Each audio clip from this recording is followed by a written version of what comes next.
विजु जनता दल भाई मैंने जो कथा कहते से प्रथम निज दल को संभालतु विजन एत अच्छी जहाँ 2036 मसीहा पर्यंत टार्गेट कराई विकसित ओडिशा गठनर जहाँ प्रयास होती जहाँ योजना होती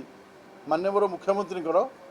ताहा आज माननीय राज्यपाल अभिभाषण प्रकाशित होती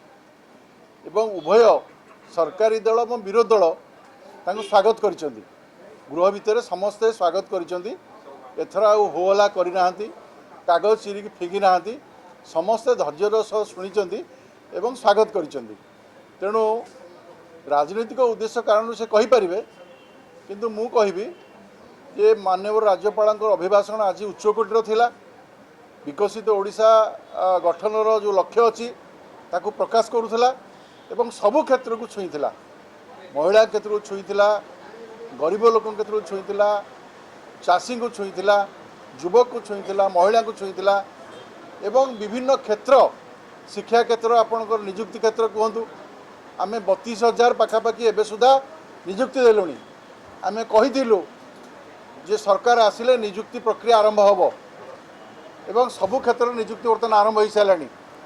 एवं आसंता वर्षे भितर आम लक्षे निजुक्ति देवाई निष्पत्ति करूँ आम माननीय मुख्यमंत्री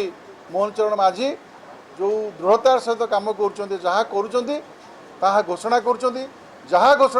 कम कर तेणु एने अन्य मैंने कौन भयभीत न होकर सहयोग कर आवश्यकता रही।